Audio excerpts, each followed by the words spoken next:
अस्सलाम वालेकुम वरहमतुल्लाहि वबरकातुहू। उम्मीद है आप लोग सब खैरियत से होंगे। मैं भी अल्हम्दुलिल्लाह अल्लाह का लाख लाख शुक्र है खैरियत से। आज इंशाल्लाह जिस वीडियो को रिएक्शन दे रहे हैं दुरूद राठी की वीडियो है वो, इसका लिंक मैं डिस्क्रिप्शन बॉक्स में दे दूँगा। आप लोग चैनल को सब्सक्राइब करिएगा और मेरी वीडियो का वीडियो एंड तक देखिएगा।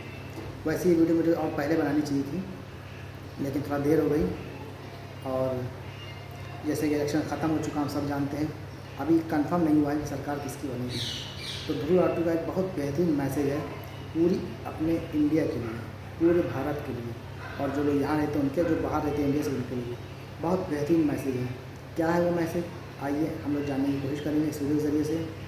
उससे पहले मैं बता दूं कि मेरे चैनल पर नए हैं तो सब्सक्राइब जरूर करिएगा और इस वीडियो को शेयर ज़रूर करिएगा। हर शख्स पर ये वीडियो पहुँचनी चाहिए ताकि सबको पता चले कि क्या है सच, क्या है हकीकत। और इस वीडियो के ज़रिए से, इसके माध्यम से एक ऐसा इनकलाब आना चाहिए ताकि लोगों को लगे कि हाँ हम भारत में रहते हैं, उसके लिए अच्छे के लिए सोचें, हर काम अच्छा करें, और छोटे से बड़े लोग अगर हर चीज़ अपनी ईमानदारी और लगन से मेहनत से करेंगे तो इंशाअल्लाह मैं चाहता हूँ हमारा मुल्क, हमारा देश एक बेहतरीन मुल्क, एक बेहतरीन देश होगा और बहुत खुशहाल होगा। तो आइए पहले हम लोग वीडियो स्टार्ट करते हैं, उसके बाद हम लोग बात करेंगे। नमस्कार दोस्तों, इलेक्शंस खत्म हो चुकी हैं। कल इलेक्शन रिजल्ट आने वाला है। कौन कितनी सीटें जीतेगा ये कोई नहीं जानता। मार्च 2024 में न्यूज 18 के ओपिनियन पोल ने बीजेपी लेड एनडीए को 411 सीट्स दी थी। उसी समय इंडिया टीवी के सीएनएक्स ओपिनियन पोल ने इन्हें 399 सीटें दी थी। अभी भी कुछ एग्जिट पोल्स ऐसे हैं जो कहते हैं कि 400 पार होगा। प्रधानमंत्री मोदी ने अपनी इलेक्शन कैंपेन की शुरुआत भी इसी 400 पार के नारे से करी थी। लेकिन क्या है इस 400 पार का मतलब? ज्योति मिर्धा, अनंत कुमार हेगड़े, अरुण गोयल और लल्लू सिंह जैसे कई बीजेपी नेताओं के ऐसे बयान सुनने को मिले जिससे ये अंदेशा होने लगा कि बीजेपी पूरे संविधान को ही बदलना चाहती है। ये हमारे कॉन्स्टिट्यूशन को बदलना चाहते हैं। संविधान के अंदर हमें कोई बदलाव करना होता है तो आप में से कई लोग जानते हैं कि उसके लिए दोनों जो हमारे सदन है, लोकसभा और राज्यसभा, दोनों की उसके अंदर अमल चाहिए। बाद में बीजेपी ने इन बयानों से अपना मुंह मोड़ लिया। कई सारे नेताओं ने खुद ही क्लैरिफिकेशन दी, लेकिन ये सब चुनाव प्रचार शुरू होने के बाद हुआ। हमारा प्यारा देश, दुनिया की सबसे बड़ी डेमोक्रेसी, एक डिक्टेटरशिप ना बन जाए, इसकी चिंता मुझे काफी टाइम से सता रही थी। लेकिन मैंने सोचा कि एक इंसान के बोलने से क्या ही फर्क पड़ेगा। हाँ, मेरे 10-12 मिलियन सब्सक्राइबर हैं यूट्यूब पर, 4-5 मिलियन व्यूज आ जाते हैं, लेकिन आखिर में मैं हूं तो एक यूट्यूबर ही ना। अगर ज्यादा पॉलिटिक्स पे बोलूंगा, ऐसी चीजों पर वीडियो बनाऊंगा तो बहुत सारी गालियां सुनने को मिलेंगी। लोग मेरे खिलाफ वीडियो बनाएंगे, डेथ थ्रेट्स मिलेंगे। मैंने सोचा छोड़ो ये सब, मुझे एजुकेशनल वीडियोस बनाने पसंद है, वही बनाता हूं, वही बनाने में मजा आता है, और क्या इन चीजों में पढ़ना। लेकिन फिर फरवरी के महीने में दोस्तों कुछ ऐसा हुआ जिसके बाद मुझसे रुका नहीं गया। चंडीगढ़ इलेक्शन फ्रॉड, देश के इतिहास में पहली बार एक प्रिजाइडिंग ऑफिसर वोटर फ्रॉड करते हुए पकड़ा गया। सीसीटीवी फुटेज पर यह सब कैप्चर हुआ। सुप्रीम कोर्ट ने खुद कहा कि यहां पर मर्डर ऑफ डेमोक्रेसी हुआ है। ये एक घटना मेरे लिए ट्रिगर पॉइंट थी। ऐसा नहीं था कि इससे पहले कुछ और नहीं हुआ था, बहुत सारी चीजें हो रही थी साथ साथ। मीडिया का खरीदा जाना, चुनी गई सरकारों को गिराया जाना, एमएलएस की हॉर्स ट्रेडिंग। लेकिन इस एक घटना के बाद मुझे सही में लगा कि अब बस बहुत हो गया, अब तो बोलना पड़ेगा। इसलिए मैंने वो पहला डिक्टेटरशिप वाला वीडियो बनाया, इस इंडिया बिकमिंग अ डिक्टेटरशिप। मैंने ये नहीं सोचा कि इस एक वीडियो से कुछ फर्क पड़ेगा या नहीं पड़ेगा। मुझे बस ये लगा कि मेरे दिल में जो बात है वो सच्चे दिल से लोगों तक पहुंचानी है। जब ये वीडियो रिलीज हुआ तो मैं हैरान था देखकर कि 25 मिलियन व्यूज, उस समय शायद 20 मिलियन थे। ये बात साफ थी कि आप लोगों के अंदर भी वही फीलिंग थी जो मेरे अंदर थी। आप लोगों के दिल में भी वही चिंता आप लोगों को सता रही थी जो मेरे दिल में मुझे सता रही थी। यही कारण है कि इतने सारे लोगों ने इस वीडियो से रेजोनेट किया और इसे शेयर किया। लेकिन पता है क्या, इस वीडियो के बाद भी मेरा कोई इरादा नहीं था और ऐसे वीडियोस बनाने का। ये सिर्फ इत्तेफाक की बात थी कि इस वीडियो के आने के बाद 2 और ऐसी घटनाएं घटती हैं। पहला अरविंद केजरीवाल का अरेस्ट किया जाना और दूसरा कांग्रेस के बैंक अकाउंट्स को फ्रीज किया जाना। अब कुछ लोग कहेंगे कि इन दोनों घटनाओं में गलत ही क्या हुआ, जो कानूनी प्रक्रिया थी सिर्फ उसे ही तो फॉलो किया जा रहा था। लेकिन सच्चाई आप भी जानते हो, मैं भी जानता हूं। ये जो एलिजिड लीकर स्कैम का केस था, किसके एलिगेशन के बल पर केजरीवाल को जेल में डाला गया था? एक ऐसा बंदा जिसकी कंपनियों ने करोड़ों रुपए का इलेक्टोरल बॉन्ड का चंदा डोनेट किया था बीजेपी को। और कांग्रेस को सालों पुरानी छोटी सी बात की ऐसी सजा दी जा रही थी जिससे कि उनकी सारी चुनावी कैंपेन ही क्रिपल हो जाए। एनीवेज, बात यह है कि मैं ये देखकर हैरान हो गया कि जो बात मैंने अपने पहले वीडियो में कही थी वो बात सच साबित होती जा रही थी। इस पॉइंट ऑफ टाइम के बाद से मुझे लगा कि कोई और कुछ करे या ना करे, लेकिन मैं अपनी तरफ से पूरी कोशिश करूंगा लोगों को जागरूक करने की। लेकिन ये कोशिश एक पहाड़ चढ़ने से भी मुश्किल थी। एक ऐसे दौर में जहां सभी टीवी चैनल्स गोदी मीडिया बन चुके हैं, हिंदी के ज्यादातर अखबार बिक चुके हैं, व्हाट्सएप माफिया तो लोगों के फोन में घुस चुका है। एक यूट्यूब चैनल क्या ही कर लेगा इन सब चीजों के खिलाफ। लेकिन फिर भी मुझे लगा कुछ फर्क पड़े ना पड़े, अब बोलना जरूरी है। भगवत गीता का एक श्लोक ध्यान में आया जिसकी बात मैंने फर्स्ट वीडियो में भी करी थी, अध्याय 2 श्लोक 47, जहां श्री कृष्ण कहते हैं कि कर्म करो, फल की चिंता मत करो, फल के बारे में ऑब्सेस्ड होना बंद करो, क्योंकि उस पर तुम्हारा अधिकार नहीं है। हालांकि इसका मतलब यह भी नहीं कि तुम निष्क्रिय हो जाओ, तुम वो करो जो तुम्हें करना चाहिए। मैंने भगत सिंह के बारे में सोचा जब उन्हें फांसी पर चढ़ाया जा रहा था। क्या ये ख्याल उनके दिमाग में आया होगा कि मेरे फांसी पर चढ़ने का नतीजा क्या होगा? क्या वो इस चीज़ को सोच रहे होंगे कि जब मुझे फांसी पर चढ़ाया जाएगा तो इसके बाद हमारे देश को आज़ादी मिल जाएगी, या सही में हमें आज़ादी मिलेगी? क्या मेरी कुर्बानी देने से क्या सही में अंग्रेज देश को छोड़ के चले जाएंगे? ये सब नहीं सोचा था उन्होंने अपनी कुर्बानी दी साल 1931 में, आज़ादी मिली हमें 1947 में, यानी आज़ादी में अभी भी 16 साल और लगने थे। वो इस बात को जानते थे कि अपनी जान की कुर्बानी देकर भी कोई गारंटी नहीं है कि आज़ादी मिलेगी, और गारंटी तो छोड़ो, उस वक्त कोई उम्मीद भी नहीं थी आज़ादी मिलने की, लेकिन फिर भी जो सही चीज़ थी उन्होंने वो करी।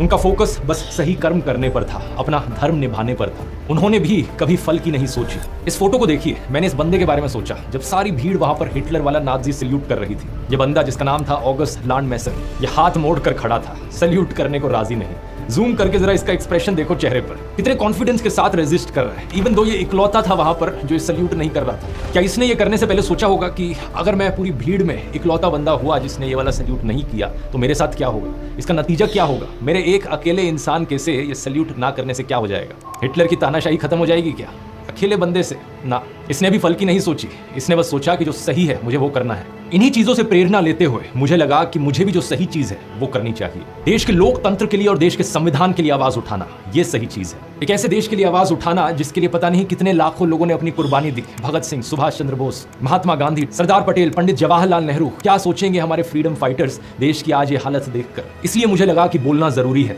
अगर कल को ऐसा हुआ कि बीजेपी 400 सीट जीत गई और जो मेरा डर था वो सही में हकीकत बन गया, सही मायनों में देश एक कंप्लीट डिक्टेटरशिप बन गया, तो मैंने सोचा कल को अगर कोई मेरा बच्चा होगा वो मुझसे क्या पूछेगा देश की ये हालत देख कि पापा आप कहाँ थे जब देश डिक्टेटरशिप की ओर गिरता जा रहा था, आपने कुछ किया क्यों नहीं?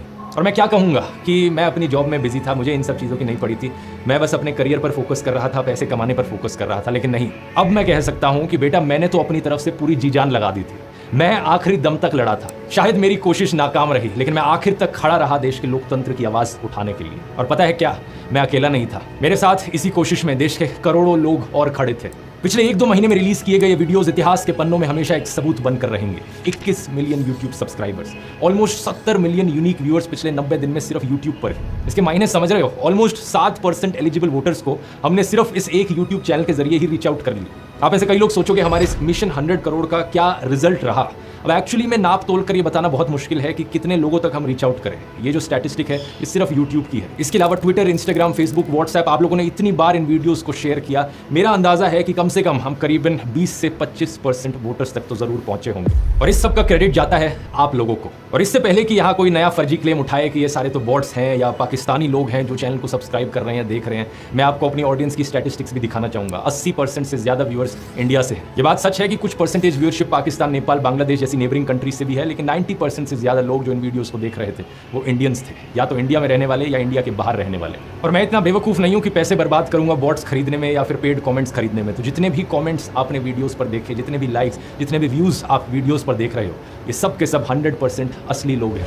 इस संघर्ष में जितनी कोशिश मैंने की है उससे कहीं ज्यादा कोशिश आप लोगों ने करी है। एक कमेंट मैंने देखा जिसमें आप में से किसी ने लिखा था कि आपने 850 लोगों को मेरा एक वीडियो फॉरवर्ड किया व्हाट्सएप पर। एक आदमी की रिसेंटली वीडियो देखी जो क्रिकेट स्टेडियम में बैठकर हमारे वीडियोस देख रहा था। कई सारे ग्राउंड इंटरव्यूज में मैंने लोगों के मुंह से अपना नाम सुना। ये देखकर खुशी हुई कि बच्चे भी सरकार के झूठे दावों को एक्सपोज कर रहे थे। एक वीडियो में ईडी की वेपनाइजेशन की बात करता है कोई लड़का, तो यूट्यूब रिपोर्टर उनसे पूछते हैं कि तुम्हें इतना कैसे पता चला, तो उन्होंने कहा ध्रुव राठी के वीडियोस देखकर पता चला। आपने कहा ईडी, आपको इतनी ज्यादा नॉलेज है, ईडी पता है आपको क्या होता है? जब आप एक ध्रुव राठी का वीडियो देख लोगे ना आपको समझ में आ जाएगा। बॉलीवुड के कई सेलिब्रिटीज हैं जिन्होंने मुझे मैसेज करके बताया कि वो कितना इंस्पायर्ड फील किए इन वीडियोस को देखकर। एक एक्टर ने मुझे बताया जिस दिन मुंबई में वोटिंग थी उस दौरान उनकी लखनऊ में फिल्म की शूटिंग चल रही थी, लेकिन हमारे प्रयास को देखकर वो इतने प्रभावित हुए कि उस दिन उन्होंने रिटर्न फ्लाइट बुक करा ली।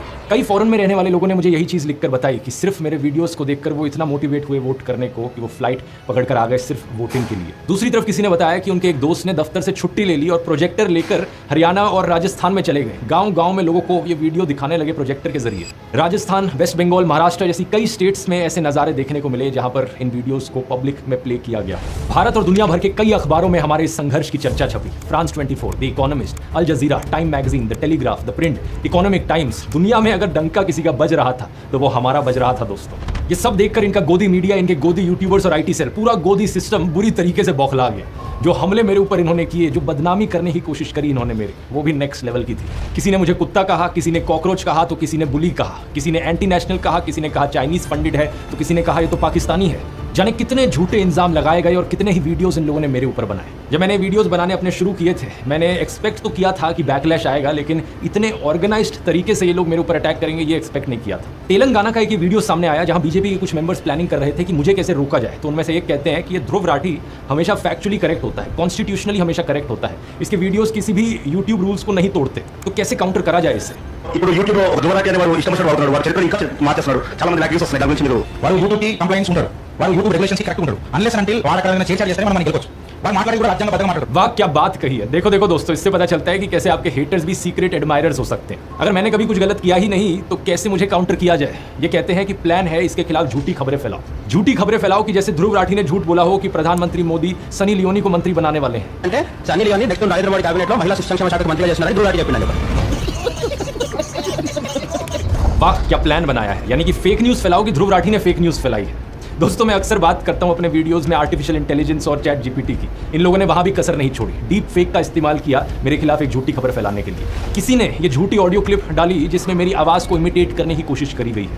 ऐसा दिखाने की कोशिश करी गई कि मैं फोन कॉल पर किसी पॉलिटिशियन से बात कर रहा था और पैसे मांग रहा था। Don't worry, I am with you, आप चिंता न करो। आई एम वार्निंग यू, तुम्हारे साथ भी ऐसे ही करेंगे। तुम्हारा पैसा टाइम पे मिलता है। हाँ मुझे तो यूके से आता है ना, मेरा चैनल क्लियर है। Please no need to defend them on this, no need. I call you, मैं बात करता हूँ आपसे। देखो किस हद तक ये चले गए मुझे बदनाम करने के लिए। ऊपर से जो रेगुलर वीडियोस इनके आ रहे हैं जहां पे मुझे इंसल्ट किया जाता है, कभी कुत्ता बोलकर, कभी कॉकरोच बोलकर, तो कभी बुली बोलकर। कोई झूठी खबर फैलाता है कि मैंने किसी को मरवा पिटवा दिया, तो कोई झूठी खबर फैलाता है कि मेरा एक सीक्रेट व्हाट्सएप ग्रुप है जहां पे मैं लोगों को ट्रोल करता हूं, जहां पे बॉट्स भेजे जाते हैं। हमारा एक ऑर्गेनाइज्ड ग्रुप है। कुछ भी ऐसा नहीं है दोस्तों, कोई सीक्रेट टेलीग्राम ग्रुप नहीं है, कोई सीक्रेट फेसबुक व्हाट्सएप ग्रुप नहीं है। जो है वो पब्लिकली आपको दिखता है। व्हाट्सएप पर एक पब्लिक चैनल है जिस पर मैं पोस्ट करता हूँ ओपनली। दैनिक जागरण जैसा अखबार तक मेरे खिलाफ झूठी खबर फैलाने लगा कि मेरी चाइना से फंडिंग आती है। बताओ जरा, मैं कभी बॉयकॉट चाइना करके वीडियोस बनाता अगर मेरी चाइना से फंडिंग आ रही होती।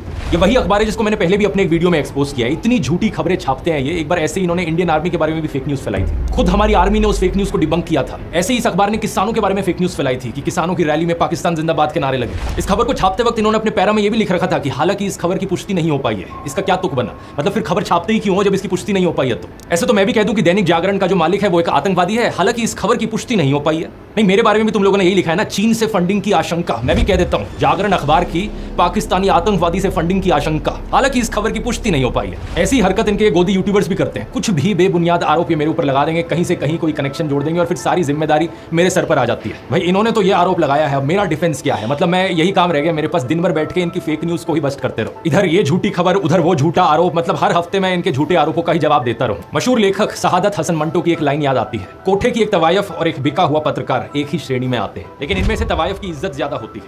ये बात बिल्कुल सही है, क्योंकि एक तवायफ तो सिर्फ अपने शरीर को बेचती है। ये बिके हुए लोग अपने जमीर को बेचते हैं, अपनी आत्मा को बेचते हैं, अपने देश को बेचते हैं। ये लोगों के मुद्दों की हत्या करते हैं और देश के साथ दगा करते हैं। ऐसा नहीं है कि ये सब देखकर मुझे कुछ हर्ट फील होता हो, क्योंकि अब इन सब चीजों की आदत हो गई है, लेकिन दुख जरूर होता है। दुख होता है कि ये कैसा कल्चर बना दिया इन्होंने देश में। कहां तो हमारे उपनिषदों में लिखा है कि विचारों को हर दिशा से आने दो, और आज 2024 में ये ऐसे बिहेव करते हैं कि अगर आपका पॉलिटिकल ओपिनियन इनसे अलग हो जाए तो आप इनके लिए जानी दुश्मन की तरह बन जाते हो। एक डेस्परेशन है इनकी तरफ से कि अगर किसी का विचार इनसे नहीं मिलता हो तो उसे किसी ना किसी तरीके से देशद्रोही दिखा दो, फॉरेन फंडेड दिखा दो। कई बार तो मुझे बड़ा अनरियल सा लगता है ये सब देखकर। देश में ध्रुवीकरण नहीं होना चाहिए, न सांप्रदायिक आधार पर, न जातीय आधार पर, न राजनीति ऐसे दो खेमों में बंटनी चाहिए कि जिनमें संवाद न हो, जिनमें चर्चा न हो। लेकिन सच बात पता है क्या है दोस्तों, आपकी तरफ से इतना सारा प्यार, इतना सारा सपोर्ट मुझे मिला कि इनकी कोई भी झूठ की दुकान टिक नहीं पाई। हर रोज के मुझे हजारों मैसेजेस मिले, ईमेल्स मिली, किसी ने आप में से मेरी पेंटिंग बना दी, किसी ने कोई गाना ही बना डाला। लाखों लोगों का लव और रिस्पेक्ट मिला, लोगों ने एडिट्स बनाए, किसी ने मुझे डेमोक्रेसी का फोर्थ पिलर कहा, किसी ने रेवोल्यूशनरी कहा। इसलिए आपके इन लाखों कॉम्प्लीमेंट्स के बीच गोदी इकोसिस्टम के सभी अटैक्स फेल रहे हैं। चरण वंदना करने वाले लोग डेली बेसिस पर अपनी बदतमीजी का सबूत देते रहे और हम देश के मुद्दों पर बात करते रहे। बेरोजगारी पर वीडियोस बनाए, किसानों के मुद्दे उठाए, इलेक्टोरल बॉन्ड स्कैम पर बात करी, फार्मा स्कैम की बात करी, खाने में डलने वाले मसालों की बात करी, व्हाट्सएप यूनिवर्सिटी के चारों डिपार्टमेंट्स को पूरी तरीके से तबाह कर दिया। इसी तरह से हमारा मिशन 100 करोड़ चलता रहा। ये मेरे अकेले का मिशन नहीं था, ये हम सब का मिशन था। हर एक उस भारतीय का मिशन है जो देश की फिक्र करता है, जो देश को बेहतर बनते हुए देखना चाहता है, जो आम लोगों के बेहतर भविष्य की फिक्र करता है। और कल चुनाव का नतीजा चाहे जो भी हो, लेकिन कोई भी हमसे ये एहसास नहीं छीन सकता। इस एहसास को इस वीडियो में सहजने की मुझे जरूरत महसूस हुई। लगा कि इसे डॉक्यूमेंट डॉक्यूमेंट किया जाना चाहिए, ताकि जब भी दुनिया में किसी देश में लोकतंत्र कमजोर हो रहा हो और देश के लोगों को जब भी हिम्मत चाहिए हो, तो हमारी ये दास्ता उनके लिए एक प्रेरणा बन सके। और वैसे दूसरों के लिए ही क्यों, ये दास्ता हमारे लिए भी तो एक प्रेरणा है। ये संघर्ष हमारा खत्म नहीं हुआ है। क्या पता कल के चुनाव के नतीजों में बीजेपी वाकई 350-400 सीट जीत जाए और प्रधानमंत्री देश को तानाशाही की दिशा में ही आगे बढ़ाते रहे। तब क्या करेंगे? प्रेरणा लेंगे अभी तक के इस सफर से, इस वीडियो से, और कोशिश को जारी रखेंगे। और अगर कल इंडिया अलायंस की भी जीत हुई तब भी ये सिलसिला थमेगा नहीं, क्योंकि इतना तो है कि देश में ध्रुवीकरण कम होगा, तानाशाही के काले बादल छट जाएंगे, लेकिन ऐसा नहीं कि अचानक से सब कुछ सही हो जाएगा। किसी ने एक बार कमेंट्स में पूछा था कि अगर कल को इंडिया अलायंस की सरकार बनती है तो क्या मैं तब भी आवाज उठाऊंगा? ऑब्वियसली उठाऊंगा, इस बात में कोई शक की गुंजाइश नहीं है। जब तक देश स्वर्ग नहीं बन जाता तब तक सुधार का स्कोप हमेशा है, तब तक आवाज उठानी बनती है, और जब सब ठीक भी हो जाए तब भी नजर बनाए रखनी पड़ती है। यही लोकतंत्र है। और वैसे अभी तो बहुत बहुत बहुत कुछ सुधारना बचा है। कहाँ हम सपने देखते हैं देश को एक डेवलप्ड कंट्री बनाने की, लेकिन पिछले 10 सालों में हालत ये हो गई कि कुछ लोग पाकिस्तान से कंपैरिजन करने लगे। राजनीति में ईमानदार और शरीफ नेताओं की कमी है, एग्रीकल्चर में प्रॉब्लम्स है, बेरोजगारी का इशू है, पोल्यूशन एक मेजर समस्या है। सभी प्रॉब्लम्स को हाईलाइट करते रहना होगा, जो भी सरकार हो उनसे जवाब मांगते रहना होगा। मैं एक ऐसा देश देखना चाहता हूँ, एक ऐसी दुनिया देखना चाहता हूँ जहाँ पर हर इंसान साफ हवा में सांस ले, साफ पानी पिए, हर इंसान को ऊपर उठने का मौका मिले, कोई भेदभाव ना हो, कोई अन्याय ना हो, किसी की आवाज को नीचे दबाया ना जाए। एक ऐसी दुनिया जो हर इंसान, हर पशु पक्षी के लिए जीने लायक हो। क्या धरती पर एक स्वर्ग बनाना मुमकिन है? मुझे नहीं पता, मैं बस सही कर्म करने पर ध्यान दूंगा, फल पर ऑब्सेस्ड नहीं होंगे। ये दौर देश की लड़कियों और औरतों के लिए भी बहुत प्रेरणादायक रहा है। जानते हैं क्यों? क्योंकि देश को बचाने के इस संघर्ष में कितनी सारी वुमेन जर्नलिस्ट ने जमकर भाग लिया। पूनम अग्रवाल, मनीषा पांडे, निधि सुरेश, आरफा खानम शेरवानी, फे डिसूजा, मीना कोटवाल, सर्फप्रिय सांगवान, प्रज्ञा मिश्रा, फातिमा खान, मीरा देवी, कुमकुम बिनवाल, और भी जाने कितनी सारी जर्नलिस्ट, केवल मेट्रो सिटीज में ही नहीं बल्कि ऑन ग्राउंड लोकल रिपोर्टर्स भी। पत्रकारों के अलावा वुमेन इन्फ्लुएंसर्स ने भी एक अहम रोल निभाया। डॉक्टर मेडूसा, रैंटिंग गोला,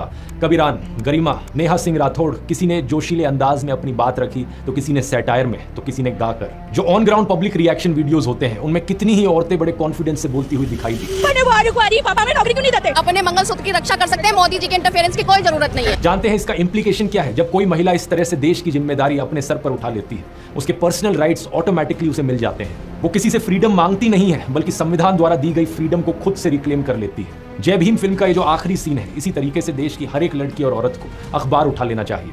बहुत हो चुका ये हनी सिंह टाइप के गानों से इन्फ्लुएंस होकर खुद को एक ऑब्जेक्ट की तरह देखना, एक ऐसे इंसान की तरह देखना जो केवल सजना सवरना जानता हो। बहुत हो चुका ये शॉपिंग लवर वाला जो लेबल है, कोई गर्व की बात नहीं है इसमें। बहुत हो चुके ये स्टीरियोटाइप्स की लड़कियां पॉलिटिक्स को नहीं समझती। अब बाहर निकलिए इस कोकून से। याद रखिए कि इसी दुनिया में एक डाफने गैलिजिया थी, जिन्होंने पनामा पेपर्स के जरिए पूरी दुनिया के करप्ट लोगों को एक्सपोज कर दिया और अपनी पत्रकारिता करते हुए शहीद हो गए। लेकिन बात यहाँ सिर्फ औरतों की नहीं है। रवीश कुमार, आकाश बैनर्जी, अभिसार शर्मा, अजीत अंजुम जैसे कई पत्रकारों ने संघर्ष किया सच दिखाने का। अर्पित शर्मा और मुकेश मोहन जैसे कई इन्फ्लुएंसर्स ने भी हिम्मत दिखाई आवाज उठाने की। लेकिन आप फिर भी शायद सोचो कि आप अकेले क्या कर सकते हो। कई बार बहुत से लोग कमेंट्स में लिखते हैं, कुछ लोग हेल्पलेसनेस जताते हैं कि वो ज्यादा कुछ नहीं कर पा रहे हैं। आप में से कईयों ने पूछा कि मैं क्या कर सकता हूं देश के लिए। मैं यहां पर कहूंगा कि देश के लिए कुछ करने की बजाय सभी कुछ देश के लिए क्यों नहीं किया जाए। पहली बात, अपनी कॉम्युनल, कास्टिस्ट, मिसोजिनिस्ट, क्लासिस्ट सोच का इलाज करें अगर आपकी वैसी सोच है तो। फिर कई वीडियोस में मैंने बताया है कि हमें वोकल फॉर लोकल को एक जुमले की जगह हकीकत बनाना होगा। कोशिश करें खाने का सामान जितना सीधा किसान से खरीदा जा सके उतना ही बेहतर है। इसी तरीके से आप कपड़ों को या घर के डेकोरेशन आइटम्स को जितना लोकली खरीदे उतना बेहतर है। इससे जो अमीर गरीब के बीच वेल्थ इनइक्वालिटी है वो कम होगी। अपने घर से जब निकले तो हमेशा एक वाटर बॉटल अपने साथ लेकर चले ताकि प्लास्टिक यूजेज को कम कर सके। गंदगी ना फैलाएं, अपने आसपास पौधे और पेड़ लगाएं, उनका रख रखाव करें, हर एक चुनाव में वोट करें। इस बार की चुनाव प्रक्रिया में बहुत सारी समस्याएं देखी गई। बहुत सी जगहों पर पोलिंग ऑफिसर्स रात को 2-3 बजे तक अपने घर पहुंच पाए। क्या यह सब एफिशिएंट तरीके से नहीं हो सकता था? जरूर हो सकता था। इस इनएफिशिएंसी के अलावा ऐसे कई इंस्टेंसेस देखे गए जहां पर इलेक्शंस फ्री और फेयर ना होने के सवाल उठाए गए। मणिपुर में, उत्तर प्रदेश के संबल में, सूरत और इंदौर जैसी कई जगहों पर प्रॉब्लम्स रिपोर्ट करी गई। एक के बाद एक भाषण में इवन प्रधानमंत्री ने बार बार धर्म के नाम पर हेट स्पीच फैलाई अपने भाषणों में, मॉडल कोड ऑफ कंडक्ट को वायलेट किया। इस चुनावी प्रक्रिया को फ्री और फेयर करने के लिए जो आवाज उठाने की जरूरत है, जिस आंदोलन की जरूरत है, वो हर किसी की जिम्मेदारी है। अगर हर polling officer, presiding officer, district collector अपनी जिम्मेदारी सही से निभाए तभी इस पूरी प्रक्रिया को बेहतर बनाया जा सकता है। लेकिन ये बात सिर्फ उन्हीं प्रोफेशंस में सीमित नहीं है, ये बात हर प्रोफेशन के लिए एप्लीकेबल है। जो भी आप काम करते हो उसे अच्छे से करो, ईमानदारी से करो। टीचर्स बच्चों को अच्छे से पढ़ाएं। हर एक IAS ऑफिसर रौब झाड़ने के बजाय खुद को जन सेवक की तरह देखें, ईमानदारी से जनता के लिए काम करें। पुलिस वाले क्राइम को रोकने के लिए कमिटेड हो। फिल्म मेकर एनिमल जैसी क्रिंज फिल्में बनाने की बजाय मीनिंगफुल फिल्में बनाएं। अगर आप एक रेस्टोरेंट या ढाबा चलाते हैं तो लोगों को हेल्दी और टेस्टी खाना खिलाएं ताकि लोगों की सेहत का नुकसान ना हो और उन्हें मजा भी आए और देश का हैप्पीनेस इंडेक्स भी बढ़े। सभी लोग अगर अपना प्रोफेशन देश में ईमानदारी से करने लगे तो देश अपने आप स्वर्ग बन जाएगा और ये काम हम में से हर किसी को करना होगा। ये था हमारा रिएक्शन। बेहतरीन वीडियो दी त्रिपाठी की, और बहुत अच्छा मैसेज त्रिपाठी ने दिया है कि वाकई में अगर हर इंसान अपनी ज़िम्मेदारी से अपना काम निभाएगा तो हमारा देश, हमारा मुल्क बहुत आगे चला जाएगा और लोग मिसाल काम करें, मतलब मिसाल दें हमारे देश की। ये है इंडिया, जिसे सोने की चिड़िया कहा जाता था, वो आज भी सोने की चिड़िया ही है। कोई भेदभाव नहीं, कोई लड़ाई झगड़ा नहीं, कोई दंगे फसाद नहीं, ना मज़हब के पीछे लड़ाई झगड़ा, ना किसी चीज़ के पीछे लड़ाई झगड़ा नहीं। एक बेहतरीन हमारा देश होना चाहिए और ये वीडियो हर इंसान तक पहुंचना चाहिए। मैंने कोशिश की आप तक पहुंचाने की, और आप कोशिश करिएगा इसको आगे शेयर करने की, ताकि सबके पास ये मैसेज पहुँचे। और ये अच्छी वीडियो थी, समझने वाली वीडियो थी कि लोग इससे देखें और इससे सबक लें कि हर इंसान अगर ज़िम्मेदारी से काम करेगा तो कभी कोई गलत काम होगा ही नहीं, सब कुछ अच्छा होगा और देश में हमारी खुशहाली होगी। तो उम्मीद है वीडियो अच्छी लगी होगी। वीडियो अच्छी लगी हो उसको शेयर करिएगा, अपनी राय कमेंट बॉक्स में ज़रूर बताइएगा और वीडियो को लाइक भी जरूर करिएगा। तो मिलते हैं इंशाअल्लाह नेक्स्ट वीडियो में, तब तक के लिए अस्सलाम वालेकुम वरहमतुल्लाहि व बरकातहू।